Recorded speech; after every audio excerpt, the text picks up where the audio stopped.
It's the life, Jerome. Alam mo, hinalala ko, nung buhay pa si Ate Carmela, kahit hindi ako lumabas ng kwarto, iutos ko lang, darating na lahat ng kailangan. Babe, buka nga ang tubig. Sige na.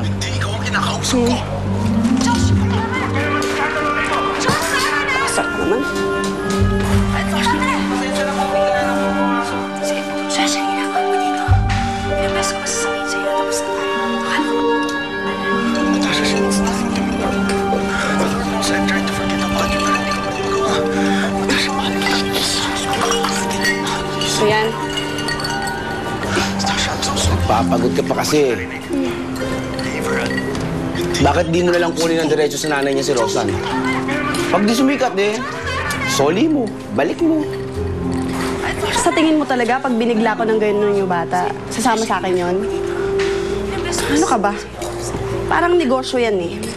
Kailangan, mag-invest ka muna. Kukunin ko muna yung loob ng nanay niya bago ko makuha si Roseanne. Paano pag hindi sila naniwala sa'yo? Ako pa. Kaya mo nga ako mahal na mahal, di ba? Kasi pareho lang tayo. Magaling manloko. Sa bagay.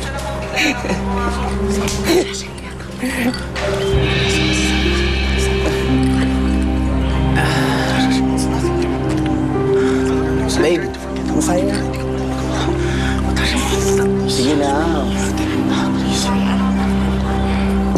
Masayin mo lang to. Hindi mo ba siya narinig? Averan, hindi ikaw ang kinakausap ko.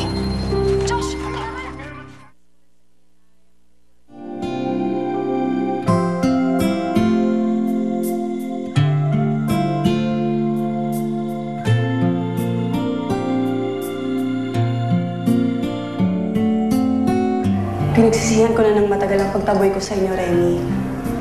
Alam ko, malaki ang kasalanan ko kay Ate Carmela. Dapat binayaran ko yun sa pamamagitan ng pag-alaga kay Roseanne. Don't get me wrong. Hindi naman ako nagpunta dito para magulo eh. Gusto ko lang naman makilala ko si Roseanne. At makilala rin naman niya ako bilang tita niya. Maging parte ako ng buhay niyo. At saka gusto ko rin makita na lumaki na maayos si Roseanne. Katulad mo. Sana nga, totoo yung sinasabi ni Luke.